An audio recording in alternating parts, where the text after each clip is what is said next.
I don't know what I'm doing anymore. I don't know how to help and lead this. You know what? I'm just going to copy and paste what my manager did to me and hope for the best. And You got to be yourself. That's the only way to lead. You have to be authentic. You have to be accountable for yourself and your team. I know it's hard, but if you keep positive through it, you will get there. Okay. I promise you. And on today's episode of the Principal Choice Podcast, we are joined by a very special guest, Lee Ellis, to talk to us about accountability through leadership, leading positively, and being authentic.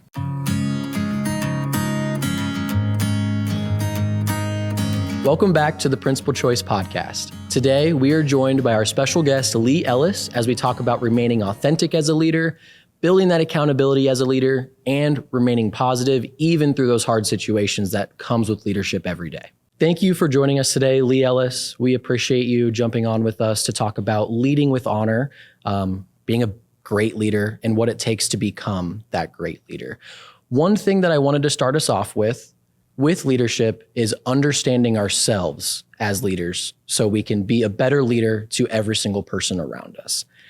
If someone feels that they are struggling being that leader they want to be, finding out who they are, what are some strategies that you implement with that person to help them become who they want to be or understand the leader they are? I think there are two major areas of that, and one is to understand your talents, your personality. Every human being is unique, and 1/3 of the population will take charge and want to run the show, and 1/3 will be cooperative and don't want to run the show. So you've got to understand your personality and accept that, but you got to believe in yourself and be willing to adapt.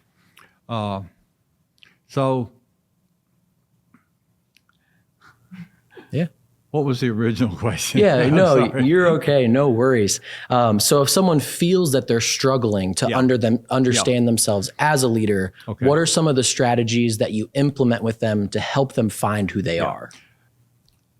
I think you've got to understand yourself and your natural wiring and what are your talents and what are not your talents. So some people are extroverted, outgoing, people person, and some people are introverted. And they're both very valuable. You can be a CEO or a president of the United States with an extrovert and an introvert, but you're going to have to learn to adapt. And but you've got to understand yourself, but you've also got to be able to think through and reflect on what is the decision you need to make, and call in maybe some people that work for you and ask them, what do you think about this and that and the other? Or you might have a team discussion before you make that decision. And you will have to own the decision maybe, but you also need to do the research to find out everything there is that would impact that decision. So I say you have to be very confident, but you have to be humble. And you have to believe in yourself to be confident and humble. 100%. Mm-hmm. Absolutely. I love the duality that you show in that leadership of you need to have courage, you need to be brave, but you also need that humility and not let ego take you for a ride everywhere. Right. And having that balance can be really tricky. In fact, one of the big things in your book that I really took away was that you can not be honorable or ethical without courage. And I think that really resonates a lot with a lot of people, I should say. What are some ways that you feel people can be courageous every day in their leadership? It doesn't have to be a big thing, but what are those small courageous moments that people can have? You have to accept the fact that everybody has doubts and fears, okay? You're going to encounter those in lots of situations. But you have to lean into the pain of your doubts and fears. I have a courage card. It's a little business card size, and it says, lean into the pain of your doubts and fears to do what you know is right, even when it doesn't feel safe or natural. And sometimes you have to get more information before you can make that decision. But when you have the information and you see that maybe you have enough information, but you still don't know how it's going to turn out. And there are a lot of decisions we make that we don't know how it's going to turn out. But when you have made the decision that's consistent with your values and your character and ethics and consistent with the things you should be doing at work, then that's the best you can do. And if it falls through, well, it just falls through. You did your best. And you got to believe in yourself, again, to make that decision and to have that courage. Yeah. One thing that this kind of touches on what you were going with there's that fear with these big decisions, or even if sometimes it doesn't feel like a big decision, but it's something that can make a big impact. And that's something that all leaders have to deal with. Yeah. And with those fears comes insecurities. There are a lot of leaders out there that probably exude secureness and confidence, but inside don't fully feel it. With that, what are some things that you've been able to identify with leaders that you've worked with in the past that are struggling with those insecurities to help lift them up? What are some strategies that you've helped them implement to find that secureness? I think you have to help them believe in themselves and understand that they don't have to know it all. And there are a lot of people, there may be some people that are working for them that know more than they do about that specific thing. Now, you're not giving up your decision, but you might sit down and say, what do you think about this? Tell me what your perspective is on it, or tell me what, maybe there's something I don't know. Yeah. Do you think, have you seen me operate in some area that you said to yourself, well, he doesn't know what he's doing there. He doesn't know as much as I do. Yeah. And just tell me that. And that will really help you gain more information and be willing to make that decision. Yeah. I really like how you touched on receiving that feedback from outside sources, because, most people are their own worst critic. But when we get some of that real feedback, it comes from other people as well that we trust, that we rely on a day-to-day basis. And you know what? They trust you more. When you're confident in making your decisions, but you're humble and vulnerable in making that decision, and they know that, they're going to trust you more and believe in you more and support you more. 100%. Because when you pretend you know it all the time, they're going to, Yep. It breaks down that trust for sure. Absolutely. Absolutely. I think that's a big thing, is that trust and building it up and kind of making sure you have that with your team and building that with your team. And honestly, that kind of brings it a little bit back to that balance. So how do you balance the vulnerability and strengths when it comes to building trust and resilience within the team? I think you have to let them know, your team, they're important. Mm-hmm. They are important because they're doing the work every day, usually in this area and this area and this area, and they have seen some insights that you haven't seen. And so you got to encourage them and believe in them.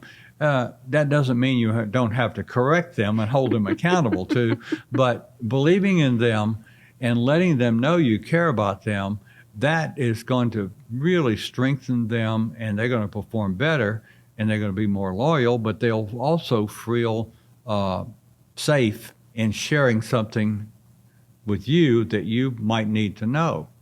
So balancing trust, I haven't thought of it that way. I work with a lot of balances, but trusting is letting them know that you know that this is not 100% going to happen, but I'm willing to take the risk. Yeah. And if it's wrong, I'll accept the responsibility. Yeah, 100%. And when you brought up accountability, of course, it is a big piece in building that trust.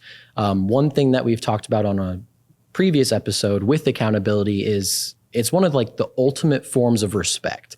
You're holding someone accountable because you care about them. Yeah. It's not just to be the big bad boss that says, say this, do this. It's to say, I care about you and I want to see you be the best person you could be. And sometimes we have to be accountable for that. We have to help them get through that. Yeah. And sometimes you have to punish them. I sent a captain in the Air Force who was a pilot. I referred him to the inspectors and the air police, and they inspected and they tried him and sent him to the jail out in Kansas there. Yeah.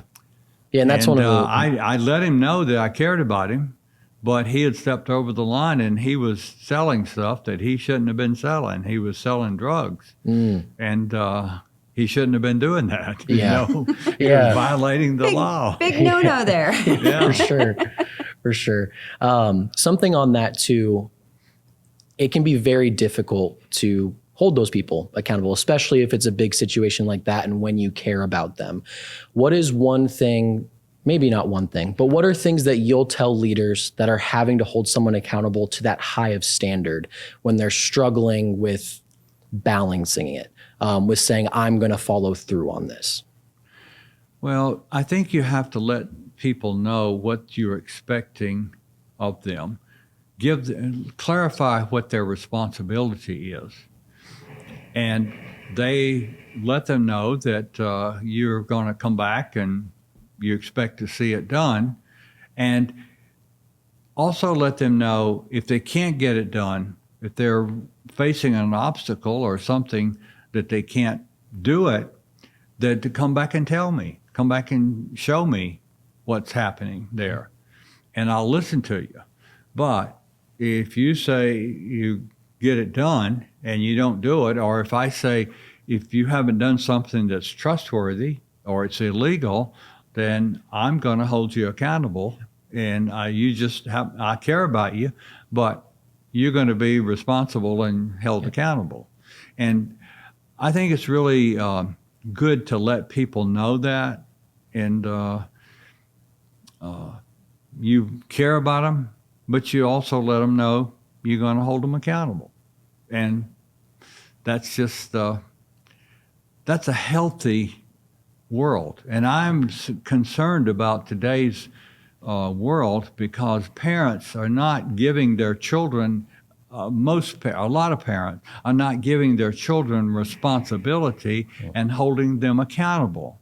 And in schools, when teachers hold children accountable, the parents come in and cuss out the teacher. A lot of times. Yeah. I have a daughter who's taught school several times in a couple of years, and she's run into that. And schools in some area where children are never wrong. I wish I had that. Oh, yeah. That was out west on the coast. Yeah, changing world indeed. Yeah, very much so. And I agree. I think it's very important to remember that accountability starts with us and showing what that accountability with responsibility looks like and how to navigate it. Absolutely. Yeah. I kind of want to pivot just a little bit because I really want to bring it back to your book with Leading with Honor. It really spoke to me, especially about your story as, a prisoner at a POW camp and surviving that and knowing that it had a lot of trials and tribulations that were very traumatic, but still being able to move forward after that when you came back. And you really did this beautiful thing by helping others, helping businesses, people find who they are and leading with themselves, not only with honor, but authentically. And I just love seeing that perspective. And I really wanted to ask, what was one way you were able to see the beauty through the suffering? You know, I suffered first before I saw the beauty. Usually how it goes, right? We all suffered. All the POWs suffered, and we were all tortured, and we were all isolated at times, and many of us had injuries. I didn't have any bad injuries. I had a few injuries, but, you know, when I was captured, it was almost like I didn't feel them, you know. But some guys had their backs broken and their legs broken and their jaws broken and all this kind of stuff. But they survived 5, 6, 7, 8 years and almost no medical care. And they hung in there. And I think it was just the fact that we survived our suffering, and we wanted to bounce back. And we were in community. You know, it was we were isolated, and our enemy, our communist captors, not only tortured us, but they put us in cells, and my initial cell had no adjoining walls with another cell. It was very, very secure. And so it was a couple of months before we were able to steal a pencil and take a piece of paper and write a note and distract the guards and the turnkeys and slide it under their door, the next door guys, and maybe we'd get in there and get an argument going and ask them a question and get it going back and forth. And we had 4 guys in the cell. It was 6.5 by 7 feet. So we would work together, and a couple of guys would get and tie up the turnkey and the guards, and one other guy would guard them there, and he would get down and say, "Hey, you guys in there, how many of you guys, what's your names? How long y'all been here?" Yeah. And they would whisper back, and we would pick up something. Yeah. So we were always trying to communicate and stay connected. And then we went to another camp, and we got really communicated very well. We were tapping on the walls, or we rolled up a blanket and rolled it up and put our face in the circle, and we could yell into the wall, which was about 14 inches of concrete. We could yell into the wall, but they couldn't hear us outside.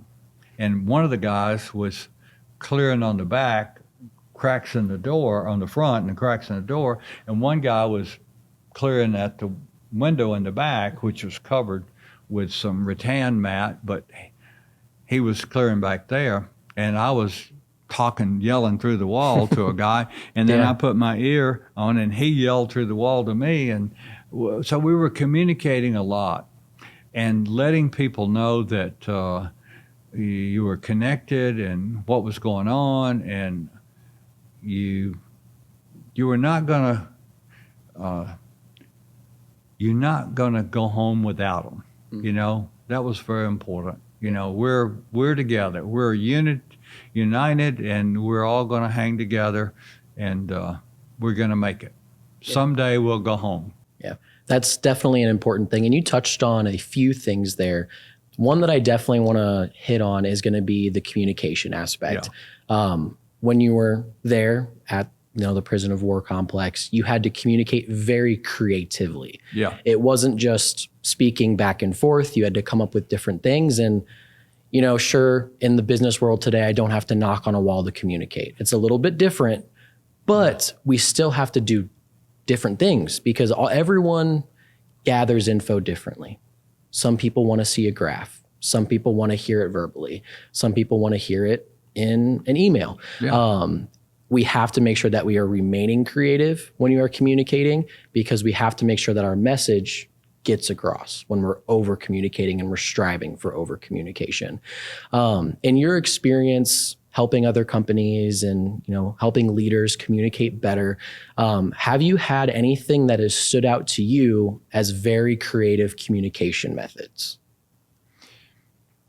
I think you've got to over communicate, and that's one of the chapters in my book. Is that you've got to over communicate. You in today's world, you've got to talk to them on the phone or on a Zoom call or whatever.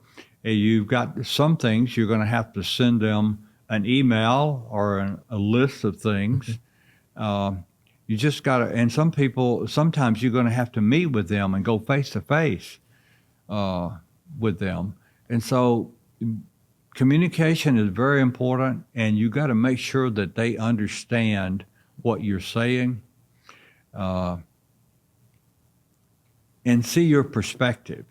And lots of times I ask people to share their perspective with me because I admit that I don't know everything.